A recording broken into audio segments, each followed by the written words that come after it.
ধরে নেওয়া হয় বাংলাদেশে মোট জনগোষ্ঠীর 1/5 কিশোর কিশোরী এবং এদের মধ্যে অর্ধেকই কিশোরী এবং এই কিশোরীদের নানা ধরনের শারীরিক ও মানসিক জটিলতা দেখা দেয়। কিন্তু আমরা খুব অবাক হয়ে দেখি যে যাদের মধ্যে এই সমস্যাটি আছে তারা চিকিৎসকদের কাছে আসার প্রবণতা অনেক কম, যে কারণে আরও অনেক ধরনের জটিলতায় তারা পড়ে যায়। আমরা এই বিস্তারিত বিষয়ে আলোচনা করব। আরোগ্য নিকেতনের আজকের বিষয় আমরা দিয়েছি কিশোরীর শারীরিক ও মানসিক জটিলতা। এই বিষয়ে কথা বলতে আমাদের স্টুডিওতে উপস্থিত হয়েছেন দেশের স্বনামধন্য 3 জন গাইনোকোলজিস্ট। আমাদের সঙ্গে আছেন অধ্যাপক গুলশান আরা, মহাসচিব paediatric and adolescent gynaecology society of Bangladesh. সঙ্গে আছেন একই সোসাইটির প্রেসিডেন্ট অধ্যাপক ডাক্তার কোহিনুর বেগম। আরও আছেন অধ্যাপক ডাক্তার ফেরদৌসী ইসলাম লিপি, অধ্যাপক গাইনি বিভাগ, পপুলার মেডিকেল কলেজ ও হাসপাতাল। আপনাদের 3 জনকে স্বাগত জানাচ্ছি আমাদের অনুষ্ঠানে। ধন্যবাদ। দর্শক, আপনাদের জানিয়ে দিতে চাই এই অনুষ্ঠানটি সহযোগিতা করছে ইনসেপ্টা ফার্মাসিউটিক্যালস লিমিটেড। আমি প্রথমেই অধ্যাপক ডাক্তার কোহিনুর বেগম আপনার কাছে জানতে চাইব যে কিশোরীদের বয়স তো আসলে কম, মানে এই জায়গাতে এসে এই স্টেজে শারীরিক মানসিক এত জটিলতা কেন তৈরি হয়? ধন্যবাদ। আমি যদি একটা উইমেন্সের লাইফ সাইকেল 4 ভাগে ভাগ করি, তাহলে 10 বছর পর্যন্ত এটাকে শিশু, 10 থেকে 19 বছর যে বয়সটা এটা হলো অ্যাডোলেসেন্ট, তারপরে হলো reproductive life up to 48-49, then menopause. এই যে 10 থেকে 19 বছর, দিস ইজ স্পেশাল কেন? এটা হলো গ্রোয়িং এজ মানে তারা বোধ শারীরিক এবং মানসিকভাবে তারা বেড়ে ওঠে। শারীরিক বেড়ে ওঠে, ও তো আগে কোনো সময় দেখে না এরকম, কাজে ও যখন ভয় পেয়ে যায় কী হলো আবার হঠাৎ এই চেঞ্জগুলি কেন হলো, তারা অ্যাডজাস্ট, বেশিরভাগই মেনস্ট্রুয়েশন শুরু হয়ে যায় এবং হওয়ারই কথা, তখন এটা ওর জন্য একটা নতুন জিনিস। আর মানসিকভাবে যেটা, সেটা হলো ওর সে জানে যে আমি না এদিকে আসি না ওইদিকে আসি, এবং সবাই ডিলও করে সেভাবে। ও কারো কাছে গেলে বলবে যে তুমি এখনও ছোটো আসো, আবার কারো কাছে গেলে বলবে তুমি এখনও বড় হয়েছো, তুমি এটা করো না ওইটা করো না। এবং তার সুবিধার্থের পিয়ারদের সঙ্গে অ্যাডজাস্ট করতে হয়, সোসাইটির সঙ্গে অ্যাডজাস্ট করতে হয়, ফ্যামিলির সঙ্গে অ্যাডজাস্ট করতে হয়, কাজে তাতে আবার লেখাপড়ার সঙ্গে অ্যাডজাস্ট করতে হয়, সব মানসিক চাপ তার বেশি পড়ে। সেই জন্য এই পিরিয়ডটা বোধ শারীরিক আর মানসিক চাপ বেশি পড়ে, বিধায় এদের প্রতি আমাদের অ্যাটেনশন দেওয়া খুবই জরুরি। তা যদি না দেই, পরবর্তী লাইফে এটার এফেক্টটা অনেক ডিপলি রুটেড হয় এবং তাদের মানসিক আর ফিজিক্যালি তারা অনেকটা হ্যাম্পার হয়। So we must give attention. ধন্যবাদ। অধ্যাপক গুলশান, আপনার কাছে জানবো যে আপনারা এই সোসাইটি তো খুব বয়স অত বেশি না, কিশোরী পর্যায়েও বোধহয় যায়নি আর কি, শিশু পর্যায়ে আছে, কিন্তু আপনারা কখন আসলে ভাবলেন যে এতগুলো সমস্যা অ্যাড্রেসড হচ্ছে না এবং কী নিয়ে আসলে শুরু করলেন যাত্রা একেবারে? হ্যাঁ, আমরা আসলে মানে প্র্যাকটিসের জীবনে অনেকটা পার হয়ে এসেছি ডাক্তার হওয়ার পরে, কিন্তু আমরা সবসময় দেখেছি যে পেডিয়াট্রিক যেটা আমাদের শিশু, এই সমস্যাগুলো কিন্তু যখন গাইনোকোলজি রিলেটেড থাকে, এই শিশুদের সমস্যাগুলো অ্যাড্রেস করার মতো প্রপার চিকিৎসা মানে পায় না তারা। যেরকম তারা হয়তো পেডিয়াট্রিক্স ডাক্তারের কাছে গেছেন, কিন্তু পেডিয়াট্রিক্স ডাক্তার কিন্তু এই গাইনোকোলজি ওনাকে পড়ানো হয় না যে উনি গাইনোকোলজির চিকিৎসা দেবেন। কিন্তু যেহেতু তারা শিশুর মধ্যে পড়ে, যে আমাদের দেশে তারা শিশু বিশেষজ্ঞর কাছেই যায়, যে দেখা যায় যে ওনারা যেটা চিকিৎসা দেন সেই চিকিৎসাটা পান, কিন্তু সবসময় প্রপার চিকিৎসা এটা হয় না। আবার আমাদের দেশে রেফারাল সিস্টেমটাও কিন্তু অত গুড না, যে ওনারা যে পাঠাবেন আমরা গাইনোকোলজিস্টরা কে এ বিষয়ে বিশেষজ্ঞ সেটাও কিন্তু ওনাদের কাছে নাই, তখন ওনারা এই বিষয়টা রেফার করতে পারেন না প্রপার জায়গাতে অথবা প্রপারলি এটাকে অ্যাড্রেস করার জন্য। তাহলে শিশু অবস্থায় যে গাইনোকোলজিক্যাল প্রবলেম, যেটা কিন্তু জন্মগত গাইনোকোলজিক্যাল সমস্যা নিয়েও শিশু জন্মাতে পারে, যেটা গাইনোকোলজিস্ট ডিল করা প্রয়োজন, এরকম বিশেষজ্ঞ এবং প্রপার চ্যানেলে যেটা মানে রেফার করা, সেটা আমাদের দেশে প্রয়োজন আছে। এবং শুধু আমাদের দেশে না, এটা বিশ্বব্যাপী এটার মধ্যে ল্যাকিংস আছে, যার জন্য সারা বিশ্বেই কিন্তু এখন এই সাবজেক্টটা পেডিয়াট্রিক এবং অ্যাডোলেসেন্ট গাইনোকোলজির অত্যন্ত পপুলারিটি পেয়েছে। এবং আমাদের যেটা ফেডারেশন আছে গাইনোকোলজিক্যাল, তারাও এ ব্যাপারে বিভিন্ন রকম কমিটি করেছে, সেই কমিটির মাধ্যমে বিভিন্ন প্রবলেমগুলো অ্যাড্রেস করার জন্য চলছে। সেখান থেকেই কিন্তু আমাদের মনে হয়েছে যে আমাদেরও এটা করা উচিত। আবার অ্যাডোলেসেন্টের বেলায়ও ঠিক একই রকম, যে অ্যাডোলেসেন্ট হেলথটা সারা বিশ্বেই কিন্তু নেগলেক্টেড হেলথ। কেন এটা? যে যখন তারা প্রবলেম নিয়ে আসে তখন কিন্তু স্মল অ্যাডাল্ট মানে ছোট কিন্তু পরিণত বয়সের এইভাবে ট্রিট করা হয়, কিন্তু তারা আসলে তা কিন্তু না, তারা একেবারেই স্পেশাল গ্রুপ, তাদের সমস্যাগুলো একেবারেই স্পেশাল এবং সমস্যাগুলো প্রপারলি অ্যাড্রেস করা না করলে আসলে প্রপার ট্রিটমেন্ট পায় না। সেজন্য আমরা এই সোসাইটি করেছি যে বাংলাদেশে যাতে এই ট্রিটমেন্টটারও করা যায় এবং আমাদের এইম আছে যেটা, যে এইটা দিয়ে আমরা বাংলাদেশে এই সাবজেক্টের স্পেশালিটি একটা তৈরি করব, সে বিষয়েও আমরা পদক্ষেপ নিয়েছি এবং Bangladesh college of physicians and সার্জনসের সঙ্গে আমরা কথা বলেছি, আমরা অ্যাপ্লিকেশন করেছি, আমরা মডিউল জমা দিয়েছি, আমরা ট্রেনিং সিস্টেম কীরকম হবে সেটা জমা দিয়েছি। আমরা আশা করছি যে খুব শিগগিরই আমরা সেটা পেয়ে যাব এবং আমাদের দেশে এটা একটা সাবস্পেশালিটি হয়ে আসবে আমরা এবং এটাকে এগিয়ে নিয়ে যাব। এজন্যই এই সোসাইটি তৈরি করা হয়। আমরা সেই প্রত্যাশায় রইলাম। অধ্যাপক ডাক্তার ফেরদৌসী ইসলাম, আপনারা সবাই অবশ্যই রিটায়ারমেন্টে আছেন, বেসরকারিতে প্র্যাকটিস করছেন, কিন্তু বেসরকারিতে সাধারণত যারা আসে তারা একটু খরচ করতে পারেন বা চিকিৎসক দেখানোর ক্ষেত্রে, সেখানে কি আসলে এই কিশোরীরা তাদের সমস্যা নিয়ে কেমন আসে? আপনার প্রতিদিন যত রোগী দেখেন যে ভলিউমের, যেটা হচ্ছে কি আসলে আমাদের ম্যাডাম যেটা বললেন যে 10 থেকে 19 এই বছরে যে বাচ্চাগুলো আসে তাদের মধ্যে বেশিরভাগ দেখা যায় যে মেয়েরা বলে, যে মায়েরা বলছে যে আমার মেয়ে তো মানে মাসিক যখন শুরু হয় তখন খুব ব্যথা থাকে, আবার বলে যে অনেক ব্লিডিং, লম্বা টাইম ব্লিডিং হয়, আবার কেউ কেউ বলে যে মাসে মাসে তো আমরা জানি পিরিয়ড হওয়ার কথা, সেটা না হয়ে ওদেরকে 2 মাস 3 মাস ধরে হয় না, আবার যখন শুরু হয় তখন অনেক বেশি ব্লিডিং হয়। তার জন্য এবং ব্লিডিং বেশি হওয়ার জন্য মেয়েটা আমার ফ্যাকাশে হয়ে যাচ্ছে, স্কুলে যেতে পারে না, কাজ করতে পারে না, খেতে চায় না। এইসব প্রবলেমগুলো আমাদের একটু বেশি হয়। তবে আমাদের গ্রাম বাংলা একটা চিত্র আছে, যেটা হচ্ছে যে এইসব মেয়েদের যদি আবার বিয়ে হয়ে যায়, যাদের বিয়ে হয় না তাদের এই ধরনের প্রবলেম, কিন্তু বিয়ে হয়ে গেলে আবার ওদের তো ওরা অনেক কিছু বোঝে না, কন্ট্রাসেপটিভ সম্বন্ধে কিছু বোঝে না, তখন দেখা যায় যে ওরা প্রেগনেন্ট হয়ে যায়। এই প্রেগনেন্সি রিলেটেড প্রবলেমও তাদের অনেক দেখা যায়। সো মোটামুটি এই ধরনের প্রবলেমগুলো বেশি। আর ব্যথা, মাসিকের সময় যে ব্যথাটা হয়, এটা নিয়েও অনেক বাচ্চাদের খুব কষ্ট হয়। জি, ধন্যবাদ। অধ্যাপক কোহিনুর বেগম, আপনার কাছে জানবো যে এই সমস্যাগুলো নিয়ে আসলে আসা ডাক্তারদের কাছে পর্যন্ত তাকে আসতেই হয় যখন সে সিভিয়ার প্রবলেমের মধ্যে পড়ে, কিন্তু এই প্রবলেমগুলো আসলে চেপে রেখেও দিন পার করছে, এই সংখ্যাটা আসলে কেমন? আমাদের এখন যে কথাটা একটু আগে কোশ্চেন ছিল যে আমাদের ডেইলি প্র্যাকটিসে কীরকম অ্যাডোলেসেন্ট আসে, এখন কিন্তু অ্যাডোলেসেন্টের সংখ্যা অনেক বেশি আমাদের চেম্বারে যে আসে। আগে যা আসতো তার সাথে বেশ অনেক ফ্লো বেশি হয়েছে, বিকজ এখন বাপ মারা একটু সচেতন হয়েছে। আগে যেমন মনে করতো যে এটা তো স্বাভাবিক ব্যাপার, এটা আবার নিয়ে ডাক্তারের কাছে যাওয়ার কী দরকার, কিন্তু এখন আর তা না, এখন তারা আমাদের কাছে নিয়ে আসে। ধরেন আমার যে পেশেন্ট, যে আমি 10টা পেশেন্ট দেখি, তার মধ্যে 2-3টে পেশেন্ট হলো অ্যাডোলেসেন্ট, এরকম একটা রেশিও। তো তাদের মধ্যে বেশিরভাগ প্রফেসর লিপি যেটা বললো যে সাধারণত menstrual problem, weight gain, specially একটু ওবেসিটি, হার্টসুট, একটু লোম বেশি, এগুলি বেশি আসে। আর আমাদের যে ফ্যামিলি, যে সমস্ত একটু ওয়েল টু ডু, তো আমাদের চেম্বার যেগুলো আসে একটু ওয়েল টু ডু ফ্যামিলি, তাদের প্রেগনেন্সি সাধারণত তারা বিয়ের সাথে অত বেশি দেরিতে দেয়, সেজন্য ওরা কম আসে। তবে গ্রামে গঞ্জের চিত্র কিন্তু ভিন্ন। গ্রামে গঞ্জে কিন্তু এই আর্লি প্রেগনেন্সি এবং এর কমপ্লিকেশন নিয়ে অনেক পেশেন্টই আসে। অধ্যাপক গুলশানার, আপনার কাছে জানতে চাইবো যে শহরে মানুষের মধ্যেই প্রবণতা আছে যে চিকিৎসকের কাছে নিয়ে যায়, কিন্তু গ্রামে কি এরা আদৌ আসে, বা আসলে কি সমস্যা নিয়ে আসে, কার কাছে যায়? গ্রামে এখন এদিকে একটু সচেতনতা বেড়ে যাওয়ার জন্য গ্রামে যে থানা হেলথ কমপ্লেক্সগুলো আছে, তারপরে আমাদের মানে তারও নিচে যেটা কমিউনিটি হেলথ ক্লিনিক, এগুলোতে যখন এই যে ডাক্তাররা গেছে তখন কিন্তু এই অ্যাডোলেসেন্টরা আসতে শুরু করেছে, কারণ এইখানে আরও একটু কাছে আছে, যার জন্য মায়েরা এবং অভিভাবক তারা নিয়ে এসে এই সমস্যাগুলার যে সমাধান সেগুলো কিন্তু তারা চায়।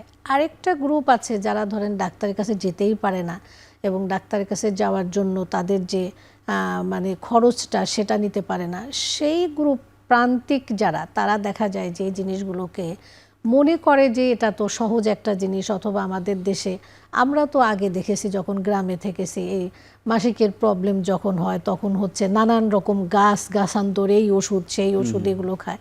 এখনও কিন্তু সেটা আছে, যেরকম বিশেষ করে অনিয়মিত মাসিক একদম গ্রামে যারা বসবাস করে তারা কিন্তু সহজে ডাক্তারের কাছে এই অ্যাডোলেসেন্ট গ্রুপকে নিয়ে আসে না। এরা বেশিরভাগ দেখা যায় যে ওই ধরনের গাছের ওষুধ অথবা ওইগুলোকে খায়। কেউ কেউ হয়তো হোমিওপ্যাথিক মানে চিকিৎসা নিয়ে যায়। আর যারা একটু সচেতন হয়েছে, যাদের একটু সক্ষমতা বেড়েছে, তারা কিন্তু ডাক্তারের কাছে আসে। সেজন্য পার্সেন্টেজটা শহরে বেশি, কিন্তু তার চাইতে যে গ্রামে খুব কম তা না। তবে একটা গ্রুপ তো আছেই যারা আসতে চায় না। ধন্যবাদ। অধ্যাপক ফেরদৌসী ইসলাম, আপনার কাছে জানবো যে আপনাদের কাছে যত সমস্যা নিয়ে কিশোরীরা আসে, সব সমস্যাই কি আপনারাই সলভ করতে পারেন, না আপনাদেরও আসলে রেফার করবার প্রয়োজন পড়ে, বা কোথায় রেফার করেন? এটা অ্যাকচুয়ালি হ্যাঁ, যাদের ধরেন হরমোনাল প্রবলেম, ম্যাডাম কিছু বলছিল যে হার্টসুট আসে, হ্যাঁ, তো প্লাস কিছু কিছু এন্ডোক্রাইন প্রবলেম, যেগুলো হরমোনাল যে সমস্যাগুলো আসে, সাইকোলজিক্যাল সমস্যা, বাচ্চাটা ডিপ্রেসড হয়ে গেছে কোনো না কোনো কারণে, হয়তো বুঝতে পারছি আমরা। তো এই ধরনের কিছু সমস্যা হলে আমরা পেডিয়াট্রিক্সে যে শিশু বিশেষজ্ঞ যারা আছে ওনাদের কাছেও পাঠাই। আবার যদি মনে করি যে খুব বেশি ডিপ্রেশন আছে, তাহলে তাদের কথা আমরা সাইকিয়াট্রিস্টের কাছেও পাঠাই। তবে যেটুকু আমরা পারি আমরা নিজেরাই কাউন্সেলিংয়ের মাধ্যমে চেষ্টা করি যে প্রবলেমগুলো সলভ করার জন্য। স্পেশালি মায়েরা অনেক সময় বাচ্চার বিহেভিয়ার প্রবলেম এগুলো নিয়েও কথা বলে। সো এই জিনিসগুলো আমরা যতটুকু পারি কাউন্সিলার, অনেক সময় আবার কাউন্সিলারের কাছেও রেফার করতে হয়, সাইকিয়াট্রিস্টের কাছেও রেফার করতে হয়। আবার যারা পেডিয়াট্রিক্স হরমোনাল যদি কোনো বলছে আমার মেয়েটা তো লম্বা হচ্ছে না, বড় লম্বা হচ্ছে, তাহলে যদি মনে করি যে আমরা তার কোনো মেডিকেল বড় ধরনের কোনো প্রবলেম আছে, তখন তাকে আমরা পেডিয়াট্রিক এন্ডোক্রাইন পেডিয়াট্রিক্সকে আমরা রেফার করি। ধন্যবাদ। অধ্যাপক কোহিনুর বেগম, হয়তো এই সমস্যা নিয়ে আপনাদের কাছে এসছে, অনিয়মিত মাসিক বা অন্যান্য শারীরিক মানসিক জটিলতা, কিন্তু এই অবস্থায় দেখা গেল অন্য কোনো প্রবলেম তারা আইডেন্টিফাই করলেন, এই ঘটনা কেমন ঘটে? আসলে ফেরদৌসী যারা বলছিল যে সবাই যে একটা প্রবলেম নিয়ে তো আসে না। যেমন ধর একটা এক্সাম্পল, একটা মেয়ে খুব ওবেজ হয়ে যাচ্ছে, খুব ওবেসিটি, তো ওর সঙ্গে শুধু ওবেসিটি থাকে না, ওর সঙ্গে আরও অনেক থাকে, স্পেশালি ডিপ্রেশন, ওরা খুব সাইকোলজিক্যালি থাকে। আর আগে থাকে ওর হার্টসুট থাকে কি, তাহলে আমাদের বিভিন্ন জনের কাছে ইনভলভ হতে হয়। যেমন একটা নিউট্রিশনের কাছে ওজন কমাবার জন্য একজন এন্ডোক্রাইন ডাক্তারের সাথে যোগাযোগ রাখতে হয়। যদি হার্টসুট বেশি, হার্টসুট কথার মানে বাংলা ইংরেজি হলো যে লোম, অবাঞ্ছিত লোম, এগুলো আমাদের স্কিনের ডাক্তারের কাছে রেফার করতে হয়। কাজে এটা একটা টিম ওয়ার্ক। একটা বাচ্চা যদি আসে এরকম বিভিন্ন জিনিস নিয়ে, তার টিম ওয়ার্ক, কার কাছে গেলে সুবিধা হবে সেটা আমরা প্রেরণ করি। কিন্তু যদি এমন হয় যে মিউচুয়াল প্রবলেমটাই শুধু আমার কাছে আসছে, তাহলে আমরা মনে হয় গাইনোকোলজিস্টে যথেষ্ট এটা ট্রিটমেন্ট দেওয়ার জন্য। কিন্তু যদি অন্যান্য সঙ্গে অ্যাসোসিয়েটেড প্রবলেম থাকে, এটা উচিত হবে আমাদের যে কোনো গাইনোকোলজিস্টের তাদেরকে ইনভলভ করা, যা যেখানে রেসপেক্টিভ। যেমন ওজন কমাতে ভালো একজন ডায়েটিশিয়ানের প্রয়োজন আছে, তারপরে একজন সাইকোলজিক্যাল সমস্যা যেন আমরা যেটা পারবো না সেটা আমরা সাইকোলজিস্টের কাছে পাঠাবো, তারপরে এন্ডোক্রাইন ডাক্তারের কাছে পাঠাবো, ডার্মাটোলজিস্টের কাছে পাঠাবো, এরকম একটা টিম ওয়ার্ক করার কথা। একটা এই সময় বলে রাখি, আমাদের যে সোসাইটি এর কিন্তু শুধুই গাইনোকোলজিস্ট আছে তা কিন্তু না। এই সোসাইটির মধ্যে আমাদের কিন্তু ইনভলভ করা আছে, এন্ডোক্রাইনোলজিস্ট আমাদের মেম্বার আছে, আমাদের ডায়েটিশিয়ান মেম্বার আছে, সাইকিয়াট্রির লোকজন আমাদের মেম্বার আছে। কাজে আমাদের তাদের সবাইকে ইনভলভ করে কিন্তু আমাদের ইসি কমিটি করা হয়েছে, তাদের ইনভলভ করে। আপনাকে অসংখ্য ধন্যবাদ। আমরা ছোট্ট একটি বিরতি নিয়ে আলোচনায় ফিরছি।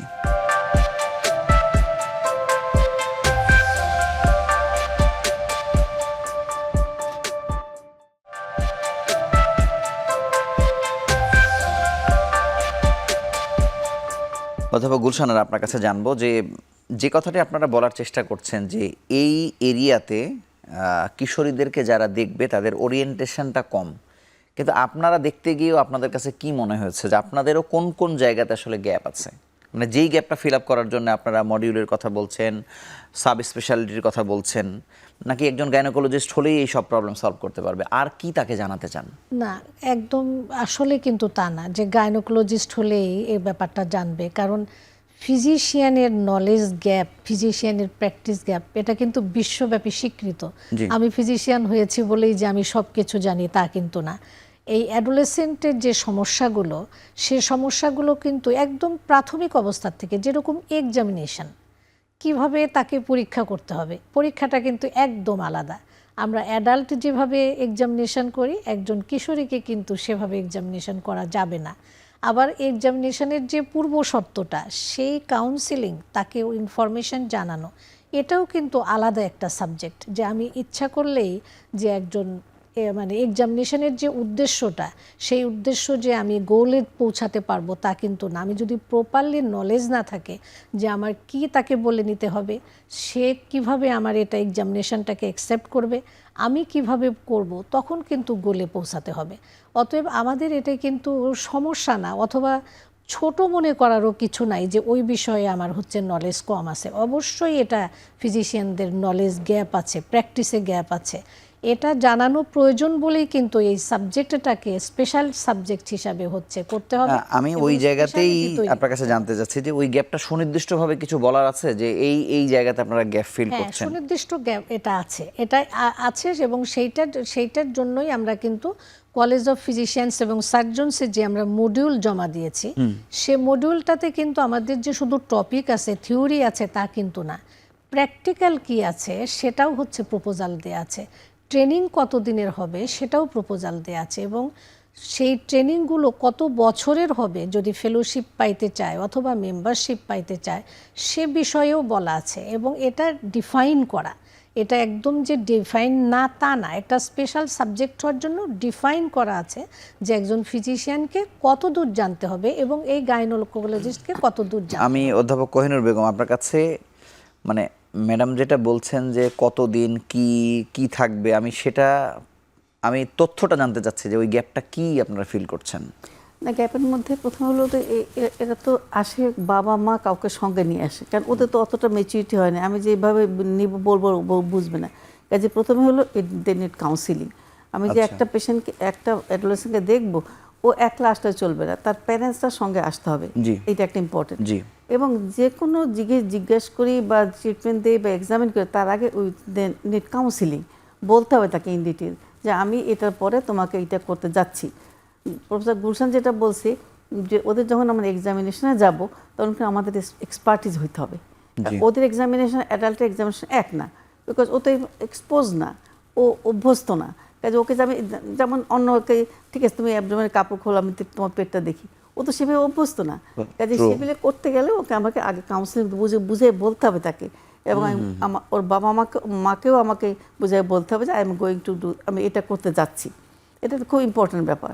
প্লাস প্রফেসর গুলশান যেটা বললো যে ওদের এক্সামিনেশন, ইভেন যেহেতু গাইনোকোলজিক্যাল প্রবলেম, ওদের তো ইন্টারনাল এক্সামিনেশনের প্রয়োজন আছে। শুধু যে অ্যাবডোমেন এক্সামিন করে দেখলে হবে তা তো না, ওই এক্সামিনেশন কিন্তু চারটিখানি কথা নয়। সেক্ষেত্রে একটা আনম্যারিড মেয়েকে এক্সামিন করার পদ্ধতি আলাদা, পদ্ধতি আলাদা এবং সব কিছু আলাদা। তো সেটার দিকেও আমাদের অ্যাটেনশন দিতে হবে এবং আমাদের সেই ব্যাপারে খুবই এক্সপার্টিস হতে হবে। তার অর্থ হলো যে আমাদের ওদেরকে ডিল করার জন্য আমাদের এক্সপার্টিস হতে হবে। মানে আপনারা যখন বড়দেরকে দেখছেন, আপনারা তো অ্যাজ ইউজুয়াল দেখে যাচ্ছেন, আবার সে প্রস্তুত নিজেকে দেখানোর জন্য, কিন্তু কিশোরীর পুরো গল্পটাই অন্যরকম আর কি, সেখানে আমাদের প্রশিক্ষণ দরকার আছে। ওকে, অধ্যাপক ফেরদৌসী ইসলাম, আপনার কাছে জানবো যে মাসিক সংক্রান্ত বা অনিয়মিত মাসিক সংক্রান্ত যত সমস্যা নিয়ে আপনাদের কাছে আসে, মানে সেগুলো কি সলভ হয়ে যায় কিনা? ইউজুয়ালি আমি তো প্রথমেই বলেছিলাম যে কারো কারো মাসিক অনিয়মিত হচ্ছে, কারো কারো বেশি হচ্ছে, কিন্তু একটা গ্রুপ আছে, যদিও সংখ্যায় অনেক কম, সেটা হচ্ছে অনেক মা বলছে যে আমার মেয়েটার বয়স এখন 13 বছর হয়ে গেল, বা অন্য ওর বয়সী মেয়েদের তো মাসিক হয়ে গেছে, আমার মেয়ের তো মাসিক হচ্ছে না। এই একটা প্রবলেম মনে হয়, যে এটাকে আমরা বলি প্রাইমারি অ্যামেনোরিয়া, মানে ওদের মাসিক শুরুই হচ্ছে না। এই শুরু হচ্ছে না, এটা একটা অনেক বড় অ্যাংজাইটির কারণ মেয়েদের জন্য। এটার অনেক কারণ আছে, জন্মগত অনেক সময় মেয়েদের জরায়ু তৈরি হয়নি, ইউট্রাসটা ডেভেলপই করে নাই, এটা নিয়ে একটা সমস্যা হতে পারে। সো এতে এই মানে প্রাইমারি অ্যামেনোরিয়া এটা একটা বিশাল একটা চ্যাপ্টার আমাদের অ্যাডোলেসেন্ট পিরিয়ডের জন্য। সো ওদের এটা এক সমস্যা হতে পারে। আরেকটা আছে যে কিছু এই মাসিক হচ্ছে না, কিন্তু মেয়েটা বলছে আমার ভীষণ ব্যথা হচ্ছে, প্রত্যেক মাসিক হবার মতো মনে হয় কিন্তু খুব ব্যথা হয়। তখন দেখা যায় যে ওর ইউট্রাস ডেভেলপ করেছে, কিন্তু কমিউনিকেশন যে মাসিকটা যেন হওয়ার মতো যে ভ্যাজাইনা, সার্ভিক্স, এই জিনিসগুলো পথগুলো তৈরি হয় না, ক্যানালাইজেশনটা হয় নাই, যার জন্য ওরাই ব্যথা পাচ্ছে, যার জন্য রক ব্লিডিং হচ্ছে, মাসিকটা হচ্ছে জরায়ের মধ্যে জমে অনেক বড় জরায়ু হয়ে গেছে। এটা মাসিক হলোই না, আমার আবার ব্যথায় কষ্ট পাচ্ছে বাচ্চাটা, এই প্রবলেমগুলো নিয়ে আমাদের মানে অনেক বেশি মানে যে রুগীরা আসলে ওদের কাউন্সেলিং করা, ওদের ট্রিটমেন্ট দেওয়া, চিকিৎসা সব কিছু আমাদের আছে, সার্জারি আছে, এগুলো হয়তো মেডিসিন দেওয়া হবে না, আমাদেরকে সার্জারি করতে হবে। বাট এই ধরনের চিকিৎসাগুলো কিন্তু বাচ্চারা খুব সাফার করে, এই মায়েরাও বাচ্চার জন্য মাও খুব সাফার করে। কিন্তু প্রবলেমগুলো কি আলটিমেটলি সলভ হয় কিনা? সলভ হয় ইনশাল্লাহ, ওগুলো সলভ হয়ে যায়, সময় লাগে হয়তো। সলভ হয়ে যায়। অথবা গুলশানের আপনার কাছে জানবো যে আপনি জানেন যে বাংলাদেশে মানে ব্যথার ওষুধ খাবার যে প্রবণতা কিছু হলেই, আর এটা তো আসলে এমন ব্যথা যে ব্যথার ওষুধ খাওয়া ছাড়া তার কোনো উপায় নেই, এবং সে ওষুধের দোকানে যাচ্ছে, আমরা ফার্মেসি বলছি না। তো এখান থেকেও কিন্তু একেবারে কিডনির সমস্যা থেকে শুরু করে ব্যথার ওষুধ থেকে নানান সমস্যার কথা কিন্তু আমরা জানি। নারীরা আসলে এখানে চিকিৎসকের কাছে না এসে ব্যথার ওষুধ খাওয়ার প্রবণতার মধ্যে আছে কিনা, এবং এটি তাকে অন্যভাবে ক্ষতিগ্রস্ত করছে কিনা?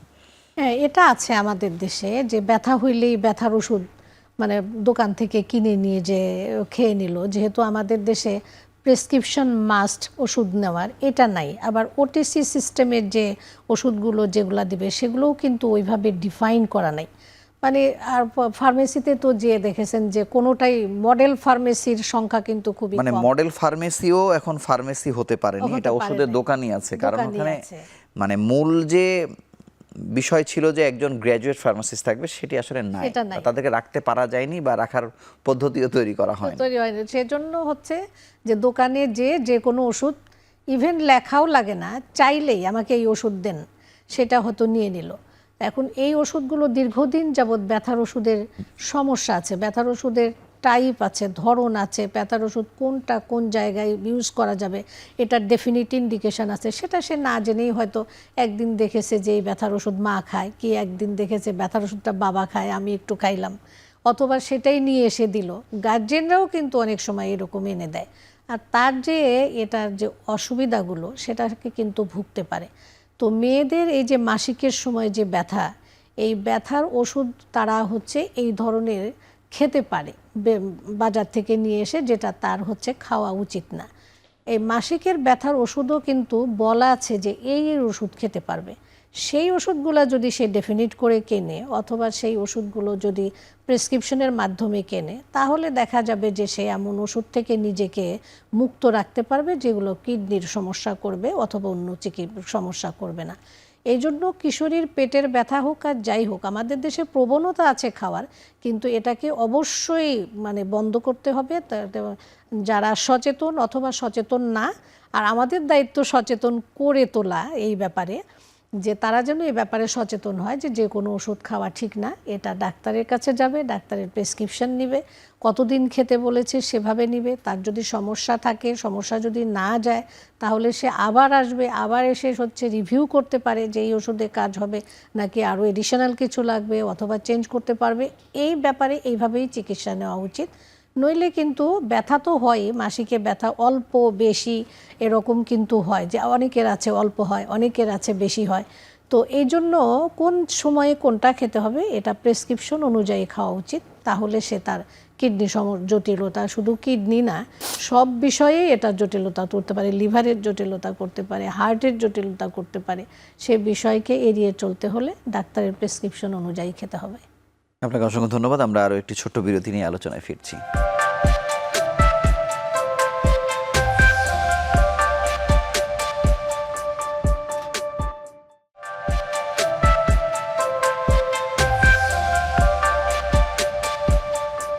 অধ্যাপক কোহিনুর বেগম, আপনার কাছে জানবো যে আনওয়ান্টেড প্রেগন্যান্সি মানে এটি এই বয়সের একটি অনেক বড় থ্রেট কিনা, এবং এটি আসলে কোন পর্যায়ে হয়, কত কম বয়সেও বিয়ে হয়ে যাচ্ছে বা প্রেগনেন্ট হয়ে যাচ্ছে, এটি যদি একটু ব্যাখ্যা করেন। আনওয়ান্টেড প্রেগনেন্সি মানে প্রেগনেন্সি চায় নাই কিন্তু প্রেগনেন্সি হয়ে গেছে, যে কোনোভাবেই হোক সেটা হয়ে গেছে। তবে আমাদের দেশের ব্যবস্থা হলো, যেহেতু আর্লি ম্যারেজটা আমাদের দেশের জন্য একটা প্রবলেম, বিয়ে হয়ে যায় অনেক আগেই হয়ে যায়। একটা স্ট্যাটিস্টিক্স আছে যে 15 বছরের আগেই প্রায় 15% অ্যাডোলেসেন্টের বিয়ে হয়ে গেছে, এবং 19 বছরের আগে 56% অ্যাডোলেসেন্ট প্রেগনেন্ট হয়ে গেছে, একটা বাচ্চার মা হয়ে গেছে এখনো। এবং এটা যদিও এটা আসার বিষয় যে আরবানে অতটা বেশি না, কিন্তু রুরালে এটা একটা প্রকোপ। সেজন্য আমাদের খুব প্রত্যেকটা স্টেপ নিতে হবে টু প্রিভেন্ট আর্লি ম্যারেজ। সবসময় ঠেকানো সম্ভব হয় না, সবসময় এটা ঠেকানো সম্ভব হয় না, বিভিন্ন কারণে, সোশ্যাল কারণ, কিন্তু যদি বা তারা বিয়ের সাথে হয়েও গেল, কিন্তু তাদের আমাদের as a physician, as a guardian, as a community worker আমাদের উচিত হবে ওদের প্রেগনেন্সি যাতে তারা 19 বছরের আগে আনে সেইটা ব্যবস্থা করা। বিয়ে যে হয়েও যায় যদি, এই যে প্রেগনেন্সি নিবে না 19 বছর পর্যন্ত, তাহলে কী করতে হবে, ওদেরকে কন্ট্রাসেপশনের অ্যাকসেপ্টেন্স দিতে হবে। তারা যাতে প্রেগনেন্সি না নেওয়ার জন্য যে সমস্ত ব্যবস্থা নিতে হয় সে সম্পর্কে তাদের অ্যাকসেপ্টেন্স দিতে হবে, তাদের জানাতে হবে কী কী ব্যবস্থা আছে, কোন ব্যবস্থা তোমার জন্য সুবিধা, ইত্যাদি ইত্যাদি।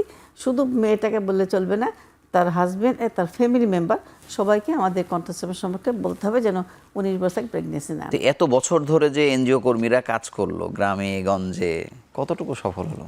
সফল হয় না তা না, যে আমাদের তো নিশ্চয় টোটাল ফার্টিলিটি কমছে অনেক, আগের তুলনায় যেমন টোটাল ফার্টিলিটি অনেক বেশি ছিল, এখন সে কমছে।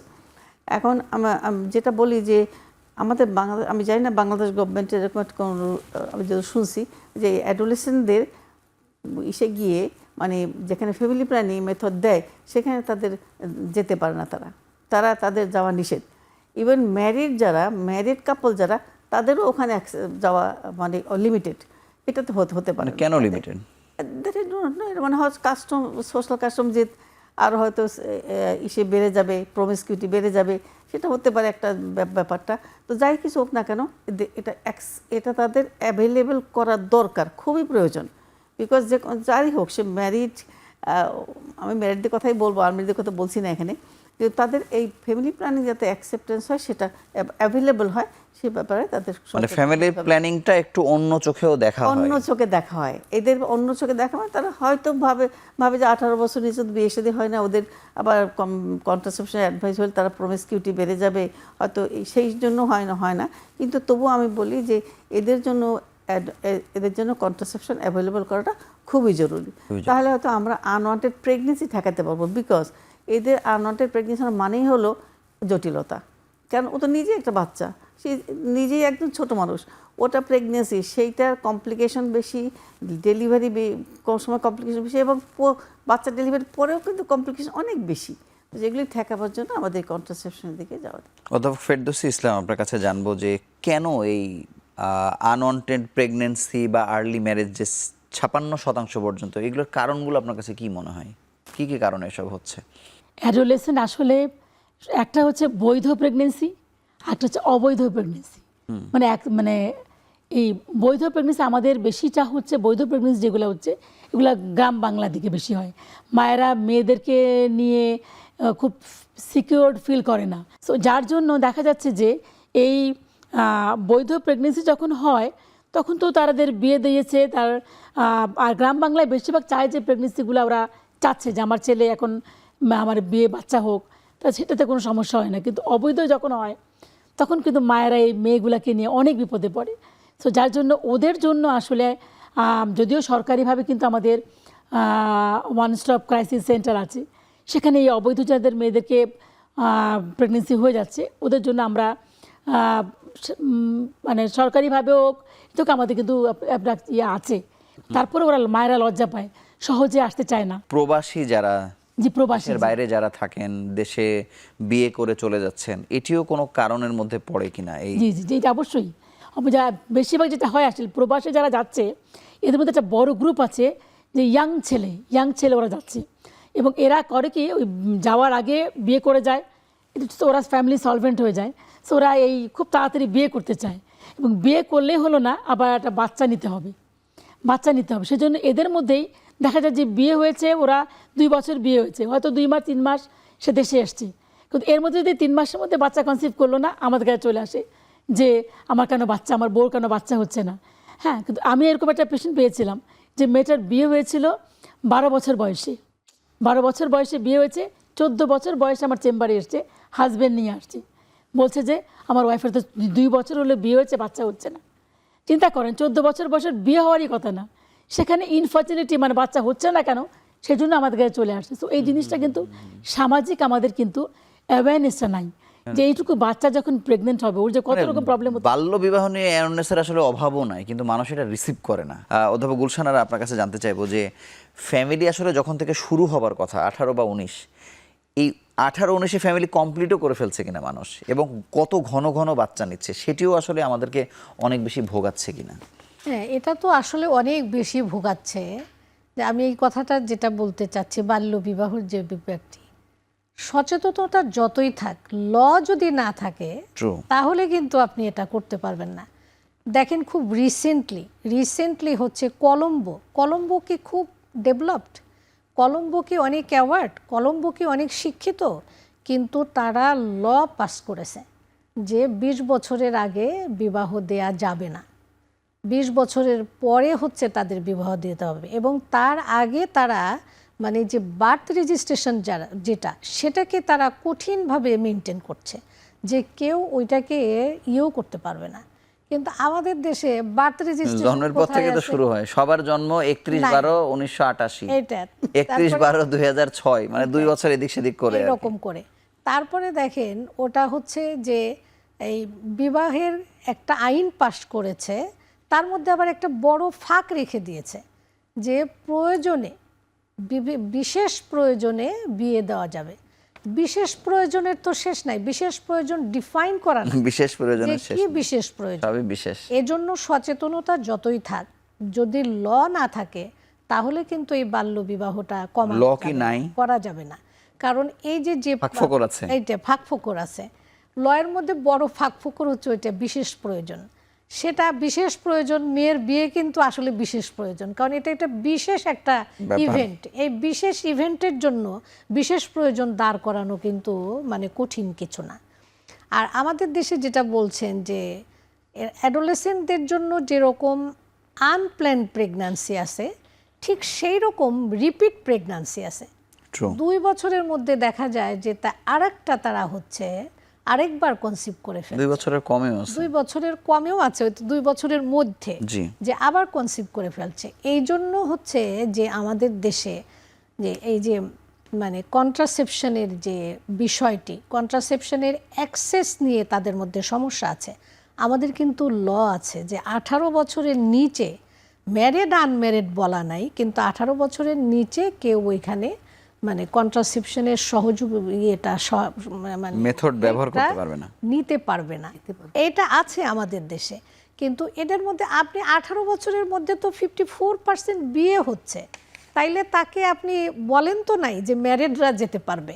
কিন্তু এগুলো হচ্ছে যে সামাজিক যারা কাজ করে, সোসাইটি যারা কাজ করে, আপনি বলছেন এনজিও যারা কাজ করে, বিভিন্ন আমাদের দেশে মানে ইয়েতে মানে ফ্যামিলি প্ল্যানিং অধিদপ্তর থেকে, মন্ত্রণালয় থেকে যে কাজগুলো দেয়া হয়েছে, তাদের মাধ্যমে তারা যেটুকু করতে পেরেছে সেই রকম করে হচ্ছে তাদের কাছে এই অ্যাওয়ারনেসটা তৈরি করা হয়েছে এবং এই ইনফরমেশনটা দেয়া হচ্ছে। কিন্তু এই ল নিয়ে কিন্তু চিন্তা করা প্রয়োজন, কারণ যেহেতু আমার তো বার্থ রেজিস্ট্রেশনটাই তো আমি মানে ঠিক করতে পারি নাই, তাইলে আমি ওই বার্থ রেজিস্ট্রেশন রেখে যখন ওই এজটা দেয়া হয় তখন হচ্ছে দেখা যাচ্ছে যে এজটার সমস্যার সম্মুখীনই বেশি হচ্ছে। 18 বছরে 2টা বাচ্চা হয়ে যাচ্ছে, হ্যাঁ কমপ্লিট করে, ফ্যামিলি কমপ্লিট করে, কারণ যে রিপিট প্রেগন্যান্সি তার বেশি, সেজন্য এটা করে ফেলে। তো তাকে যদি আপনি কন্ট্রাসেপশনের অ্যাক্সেসটা না দেন তাহলে কিন্তু এইটাকে কমানো যাবে না। সেজন্য কন্ট্রাসেপশনের অ্যাক্সেস তাকে দিতে হবে, প্রয়োজনে ল রিভিউ করতে হবে। পলিসি এর জন্য দেখেন আমাদের ইয়েতে যেটা আমরা পলিসি সেশন দিয়েছিলাম আমাদের কনফারেন্সে, অত্যন্ত গুরুত্বপূর্ণ থাকে এগুলা, কারণ পলিসি চেঞ্জ করতে হবে প্রয়োজন অনুযায়ী। এখানে যে পলিসি আছে পলিসিটা চেঞ্জ করতে হবে, পলিসিটা আমি অধ্যাপক কোহিনুর বেগম আপনার কাছে জানতে চাই যে মানে লয়ের যে সীমাবদ্ধতা আছে বা যেটি নাই, যে কারণে সমস্যা হচ্ছে, কিন্তু অনেক কিছু তো এরকম করে দেওয়াও আছে। মানে আপনি আইন পাশ করে দিলেই কি সমস্যার সমাধান হবে বলে মনে হয়?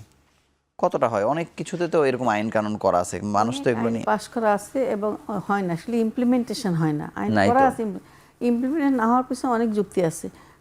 মানে আমাদের সদিচ্ছার অভাব আছে। সদিচ্ছার অভাব কিন্তু একদম টপ টু বটম সবারই, একদম যারা ল বানায় তাদের থেকে শুরু করে, ওই যে ল বানাইতে হবে না, ল ইমপ্লিমেন্টেশন তো লাগবে। আমি যে 20 বছরে বসবো, 20 বছর বিয়ের বয়স করো, ও যদি 18 বছর 2 বছর বাড়াই দিয়ে, বয়স বাড়াই দিয়ে বিয়ে দিয়ে দেয় ওই 20 বছর বলে, কে লুক আপটার করবে? ওই লুক আপটার করবে যারা, তাদের থেকে শুরু করে বাবা মা এবং যে ভিকটিম তারও বলার বিষয় আছে। কাজেই এখানে বিভিন্ন লেভেলে আমাদের কাজ করার দরকার আছে।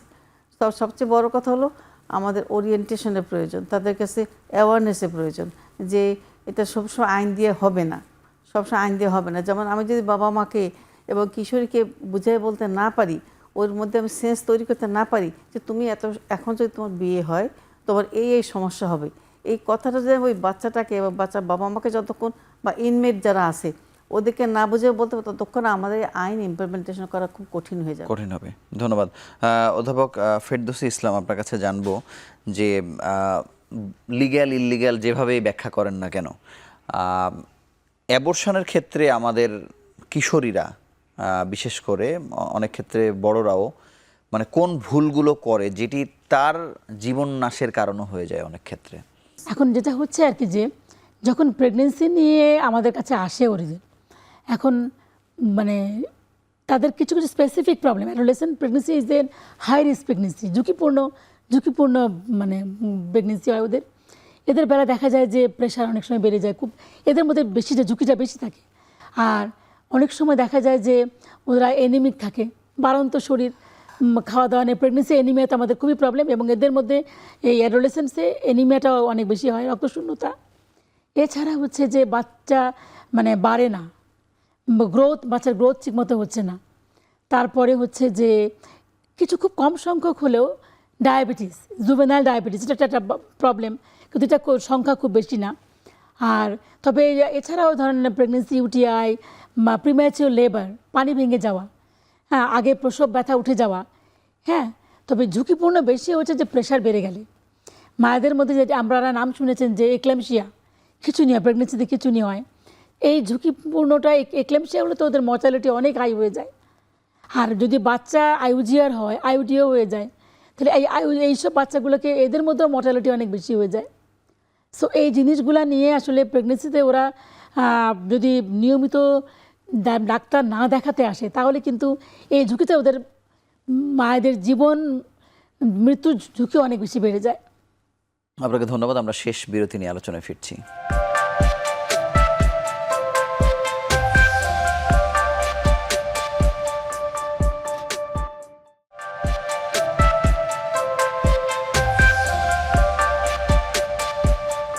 অধ্যাপক গুলশান, আপনার কাছে জানবো, আমি আসলে জানতে চাইছি যে আনওয়ান্টেড প্রেগনেন্সির পর এটা টার্মিনেশনের জন্য, অ্যাবর্শনের জন্য যে পথগুলো কিশোরীরা গ্রহণ করে, যদি আমি কিশোরীদের কথাই বলি, এইখানে বিজ্ঞানসম্মত পদ্ধতির বাইরে গিয়ে অন্য কিছু করতে চায় কিনা?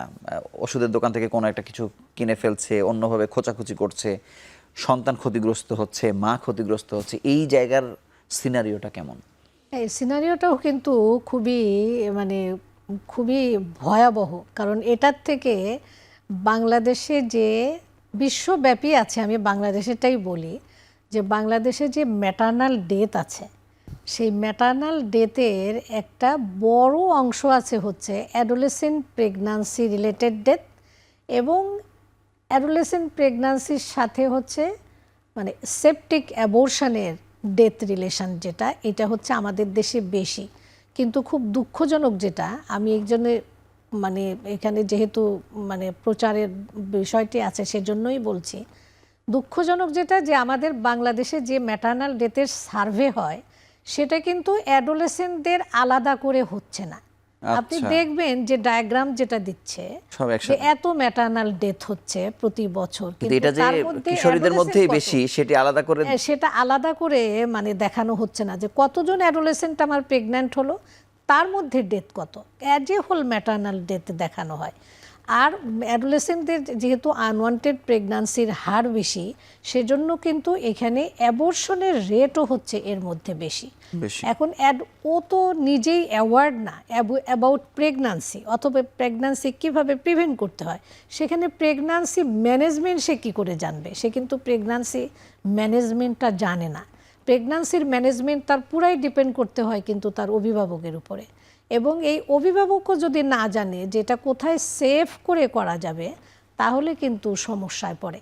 এজন্য আমাদের দেশে মেডিকেল টার্মিনেশন অফ প্রেগন্যান্সি যেটা আছে, সেই মেডিকেল টার্মিনেশন অফ প্রেগন্যান্সির কিন্তু একটা নিয়ম আছে যে এই প্রেগন্যান্সির ডিউরেশনে করতে পারবে, এই মেডিসিন খেতে পারবে, এইভাবে হচ্ছে সেটাকে আগলে ডিসিশন নিতে হবে। এ ব্যাপারে কিন্তু কোনো সচেতনতা নেই। দেখা যাচ্ছে যে সে কারো মাধ্যমে হয়তো একটু ওষুধ নিয়ে এসে খাইলো, কিন্তু সেটা তার আবার সমস্যা করতে পারে।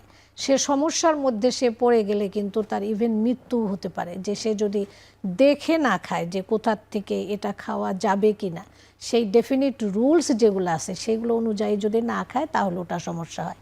তারপরে আবার করে কি যে এটা একটা হাইড করার ব্যাপার থাকে, অথবা অ্যাক্সেস নাই এটার ব্যাপার থাকে, তাকে কেউ নিয়ে যাচ্ছে না সেটা হতে পারে। তখন সে কিন্তু মানে যেগুলা বৈজ্ঞানিক পদ্ধতি না সেই পদ্ধতির কিন্তু সাহায্য নেয়।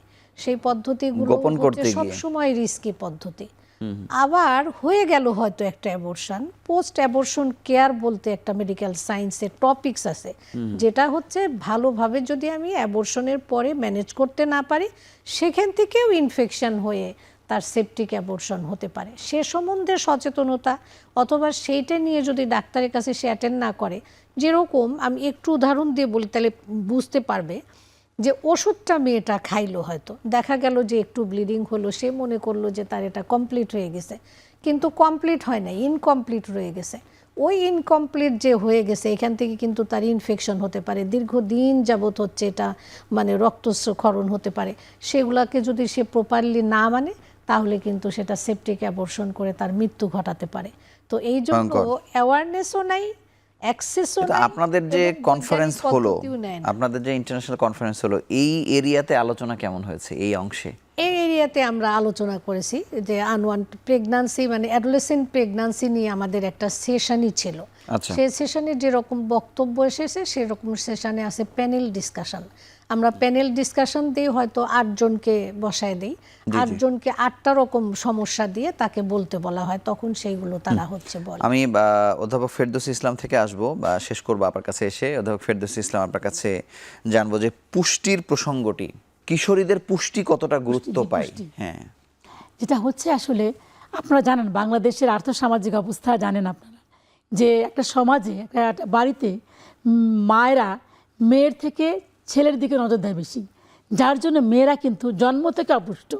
আমি বলি জন্ম থেকে যে অপুষ্ট হয় সেই মেয়েটা যখন বাড়ে বা মানে ফিজিক্যাল যখন অ্যাডোলেসেন্স পিরিয়ডে ঢোকে তখন তার বাড়ন্ত শরীর হয়। ওই সময় যদি ওদেরকে আর্লি বিয়ে দিয়ে দেওয়া হয় তখন এই যে তার অপুষ্টি কিন্তু যে ছোট থেকে ছিল সেটা কিন্তু আর কাভার হয় না, আরো সিভিয়ার কারেকশন পর্যায়ে হয় না। যায়। সেই জন্য এই মেয়েদের একটা হচ্ছে গ্রাম বাংলা চিত্র হচ্ছে এরা অপুষ্ট থাকে, আর শহরে দেখা যায় যে সমাজে 1 জন 2 জন বাচ্চা, 1টা 2টা মেয়ে, এদের বেলা কিন্তু বেশি পুষ্টি, ওবেসিটি যেটা ম্যাডাম বলছিলেন, যে কারো কারো হচ্ছে অপুষ্টি, আবার কারো কারো হচ্ছে বেশি পুষ্টি হলে এটাকে আমি অপুষ্টি বলি, কিন্তু এটা ওবেসিটি। এদেরও অনেক বেশি মরবিডিটি হয়। আবার যারা অপুষ্ট, এই অপুষ্ট মেয়ে যদি আবার প্রেগনেন্ট হয় তাহলে ওর আরও বেশি মরবিডিটি বেশি হয়। বটেই। ধন্যবাদ। অধ্যাপক কোহিনুর বেগম, আপনার কাছে শেষ প্রশ্ন জানতে চাই যে সোসাইটিটা আপনারা করেছেন, সোসাইটির আসলে শক্তি কত, যেই শক্তি দিয়ে সে ল নিয়ে নাড়াচাড়া করতে পারবে, চেঞ্জ করার চেষ্টা করতে পারবে, বা মানে যেই বিষয়গুলো নিয়ে আপনারা এত আলোচনা করছেন, এখানে করছেন, কনফারেন্সে করছেন, মানে এটি ইমপ্লিমেন্টেশন হবে, মানে এটা আপনাদের ভেতরের এই শক্তিটা বুঝেন কিনা আপনারা? ধন্যবাদ। আপনি প্রথমে তো শুরু করছিলেন যে আমাদের সোসাইটির বয়স কম, আমরা এখনো শিশু পর্যায়ে আছি, কিন্তু আমাদের কিন্তু আশা ভরসা অনেক বেশি, আমাদের টার্গেটটা অনেক বেশি। তাহলে করতে গেলে শুধু তো এটা সোসাইটির পক্ষে সম্ভব না, এই যেটা পরিবর্তনই চান না কেন, এই যে আমাদের কন্ট্রাসেপশনকে ওদের জন্য অ্যাক্সেসিবল করতে হবে, এটা একটা নীতিবালা। এটা করতে গেলে সোসাইটি একার পক্ষে সম্ভব না, সোসাইটি এটা শুরু করতে পারবে, করতে পারি। সেজন্যই আমরা চাইছি যে আমরা নীতি নির্ধারক যারা আছে তাদের সঙ্গে লিয়াজো করতে। আমরা যেমন ধরেন ফ্যামিলি প্ল্যানিংয়ের অধিদপ্তর, আমরা চাইছি তাদের সঙ্গে আমাদের একটা লিয়াজো হোক, যাতে আমরা এই সমস্ত ক্ষেত্রে কিছুটা হলেও সাহায্য করতে পারি। কিন্তু এই ফ্যামিলি প্ল্যানিংই তো 18 বছর বয়স পর্যন্ত যে অ্যাক্সেসিবল করা কন্ট্রাসেপটিভ, এটাই তো পারলো না 54 বছর। আমি তো অবাক হয়ে গেলাম। সেই কথাটাই এখন বলার বিষয়, যে আগের দিনে ভুলে যান, আগে যেমন যেন তেন প্রকারে করতে পারছে, এখন তা না। এখন অ্যাডোলেসেন্টরা শিক্ষিত হয়েছে, তারা বোঝে, তারা নিজে টেক কেয়ার করতে পারে, তাদের একটা সে আছে। সো এখন আর ওইভাবে ইগনোর করলে চলবে না, তাদের কথা শুনতে হবে, তাদের সমস্ত ব্যাপারে হেল্প করতে হবে, মানসিক ফিজিক্যাল জন্য। সেজন্য আমরা চাইছি PAGSB, আমরা প্রথমে হলো আমরা ম্যান পাওয়ার বাড়াবার চিন্তা আসি, বিকজ আমাদের ম্যান পাওয়ার না থাকলে শুধু এই 25-26 জন লোকজন নিয়ে এটা হবে না, তাহলে ম্যান পাওয়ার বাড়াবার একটা আমাদের টার্গেট আছে। সেক্ষেত্রে তো গুলশান বলছি যে আমরা কী করবো। 2 নম্বর হলো আমাদের আশা যে আমরা গভর্নমেন্টের যে সমস্ত নীতি নির্ধারণ পর্যায়ে আছে ওদের মধ্যে আমাদের ইনভলভ হওয়ার ইচ্ছা আছে। আচ্ছা। যেমন ধরেন আমরা শুধু ফ্যামিলি প্ল্যানিং কথা বলছি, নিউট্রিশন একটা খুবই ইম্পর্টেন্ট গুরুত্ব, ভায়োলেন্স এটা খুবই গুরুত্বপূর্ণ বিষয়, মানসিক স্বাস্থ্য এটা খুবই গুরুত্বপূর্ণ বিষয়। এই সমস্ত প্রত্যেকটা সেক্টরে আমরা চাইছি আমাদের পিএইচজিএসবি যদি আমরা ইনভলভ হতে পারি তাহলে হয়তো কিছুটা অবদান রাখতে পারবো, অথবা আপনাদের সোসাইটিতেও তাদের জায়গা করা আর কি, যে তারা যেন করা। এবং এই মুভমেন্টে শুধুমাত্র এই পিএইচজিএসবি মেম্বার হলে চলবে না, এই মুভমেন্টের মধ্যে থাকতে হবে জনসাধারণ থাকতে হবে, গার্জিয়ানরা থাকতে হবে, স্কুল টিচাররা থাকতে হবে, রিলিজিয়াস লিডাররা থাকতে হবে, এবং সর্বোপরি যাদের জন্য প্রোগ্রাম তাদেরও থাকতে হবে, যাদের জন্য প্রোগ্রাম সেই কিশোরীদেরও থাকতে হবে, তাদের থাকতে হবে। তাহলে এই আমাদের ভয়েস রেজ করা ইজি হবে, সো দ্যাট আমরা হয়তো কিছুটা একদিন 2 দিন তো হবে না, যেটা 40 বছর 50 বছরের সাথে 5 দিন হবে না, আমরা চেষ্টা করবো ফার্স্ট 1000 মাইল হাঁটতে গেলে তো ফার্স্ট স্টেপ দিতে হয় একটা, সেই স্টেপটা যাতে আমরা দিতে পারি সেদিকে আমাদের। আপনাকে ধন্যবাদ এবং আপনাদের 3 জনকেই অসংখ্য ধন্যবাদ আমাদের সঙ্গে যুক্ত হওয়ার জন্য। ধন্যবাদ।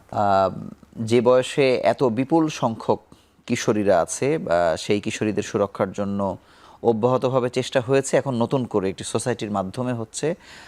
আমরা আশা করি এই সোসাইটির স্বপ্ন তথা বাংলাদেশের স্বপ্নগুলো পূরণ হবে এবং আমাদের কিশোরীরা সুরক্ষায় থাকবে, সেই প্রত্যাশায় আজকের মতো বিদায় নিচ্ছি। ভালো থাকুন, সুস্থ থাকুন।